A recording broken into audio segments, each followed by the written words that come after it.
Graça e paz, queridos, tudo bem? Bom tempo de Deus. Hoje foi um dia assim bem chuvoso, bem gostoso aqui.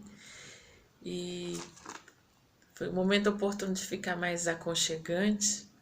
E nesse ambiente friozinho, gostoso, eu queria partilhar com você uma palavra que está em Isaías, capítulo 38, só o versículo 1. Diz assim a palavra: Naqueles dias Ezequias adoeceu de uma doença, de uma enfermidade mortal. Veio ter com ele o profeta Isaías, filho de Amós, e lhe disse: Assim diz o Senhor: Põe em ordem a tua casa, porque morrerás e não viverás. Imagine, querido, que situação, que notícia forte o rei tinha acabado de receber. Deus envia um profeta, boca de Deus, um homem conhecido pelas revelações que Deus tinha dado ao longo dos anos. E ele chega na casa, o homem já não estava bem, enfermo. Quando a gente fica doente, a gente fica mais sensível.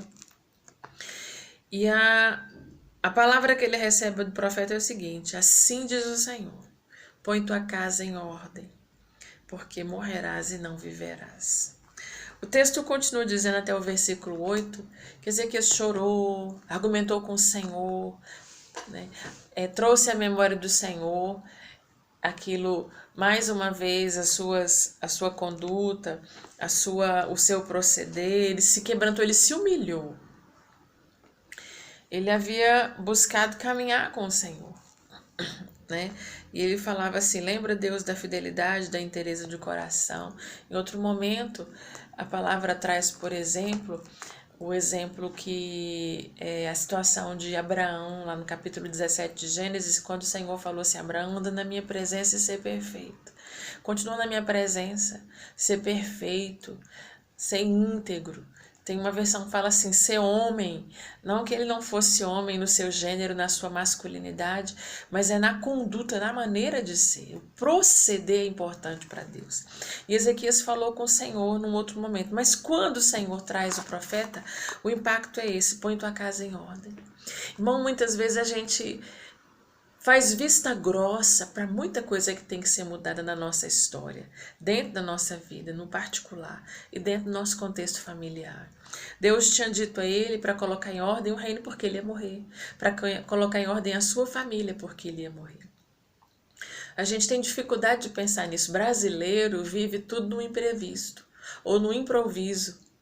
E às vezes é pego de surpresa, procrastina, faz tudo depois, não é? E não se organiza. Poucos brasileiros têm poupança, dinheiro guardado. Poucos brasileiros se organizam para a hora da morte, por exemplo. Pagam um plano para quando morrer já tenha lá o funeral, o caixão, né?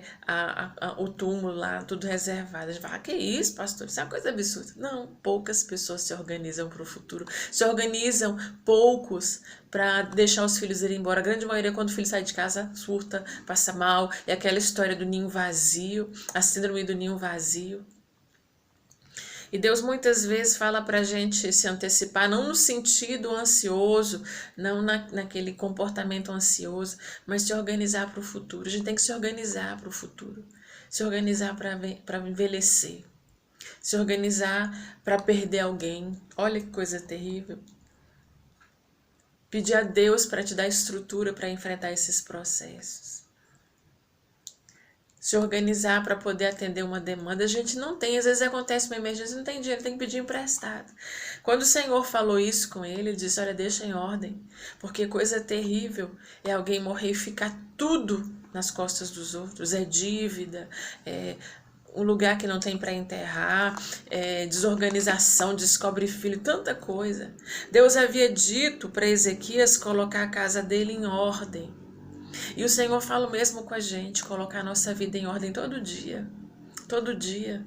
A gente vai empurrando com a barriga, vai acreditando que Deus entende, que Ele dá conta, que Ele vai suportar, né? Que Ele compreende as nossas fraquezas, mas Ele diz: coloca a sua casa em ordem.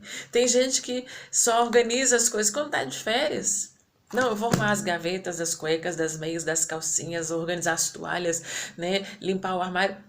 Não precisa só ter um tempo de férias para poder fazer isso. Se a gente às vezes procrastina com essas coisas, e as que são mais essenciais? que dizem respeito à alma e ao espírito. A gente às vezes não coloca em ordem a nossa relação com a gente mesmo, não coloca em ordem a nossa relação com Deus, não coloca em ordem a nossa relação com os nossos familiares, não deixa tudo preparado, não vivendo na expectativa do ruim do amanhã, não, mas é porque a gente não conhece o amanhã. A gente só tem o hoje, o nosso tempo é só hoje.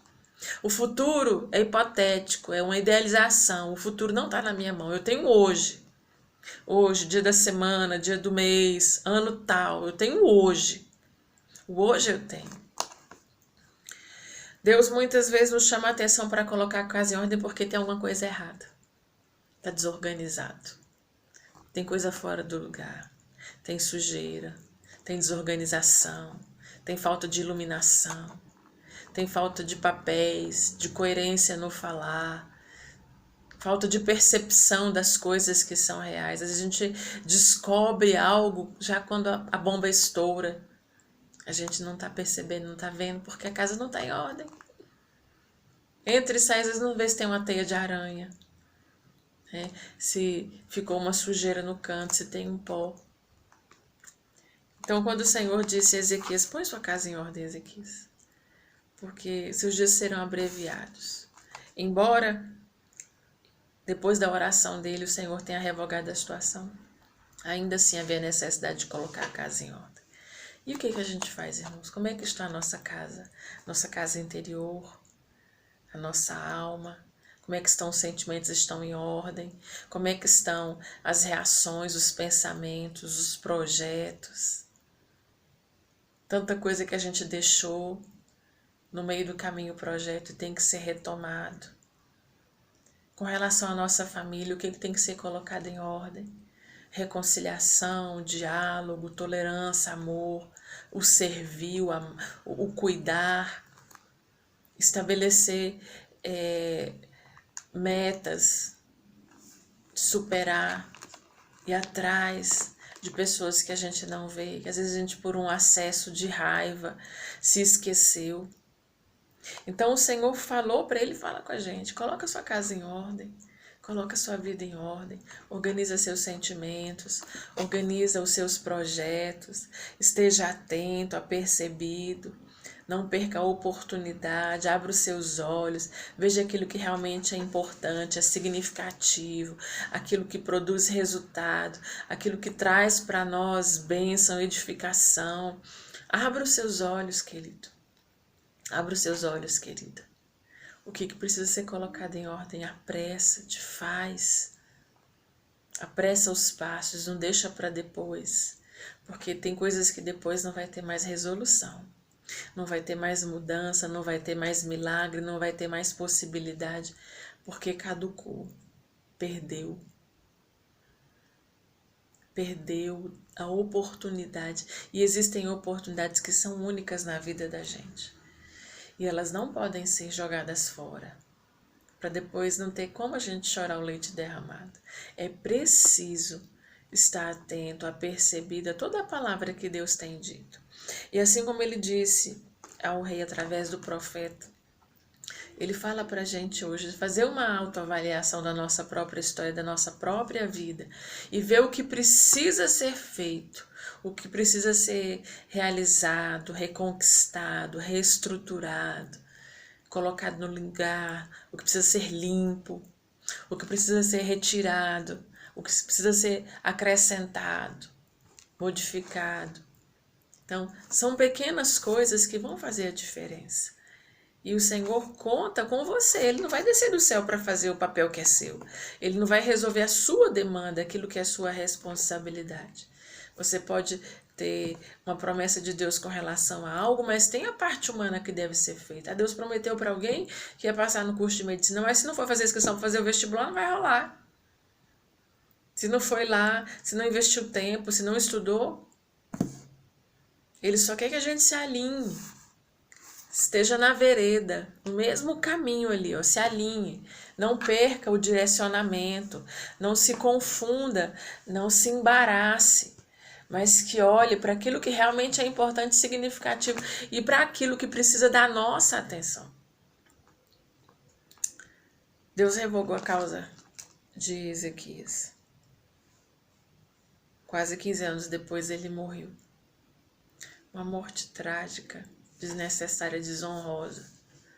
A gente não precisa que Deus revogue alguns processos pensando a gente que vai melhorar quando a gente às vezes contribui para a nossa própria destruição. Colocar a casa em ordem nos faz ver o que realmente está acontecendo. Deus, ele é cumpridor da sua palavra, mas ele também conta com o seu compromisso naquilo que ele tem falado. Toda promessa do Senhor, ela tem propósito, mas muitas delas são condicionais. E as promessas condicionais, elas só se cumprem se nós estabelecermos e nos colocarmos na condição exigida. Ele tinha compromisso com o Senhor. Deus atendeu a oração dele. Então, que você e eu possamos olhar ao nosso redor, na nossa própria história, e ver o que precisa ser mudado, ser trabalhado, ser edificado, ser realinhado com a vontade do Senhor, para que a gente possa ter mais tempo de alegria do que tempo de preocupação e tristeza. Tempo de honra, de celebração, de gratidão. Porque a gente ouviu a voz, colocou a casa em ordem, obedecendo ao Senhor,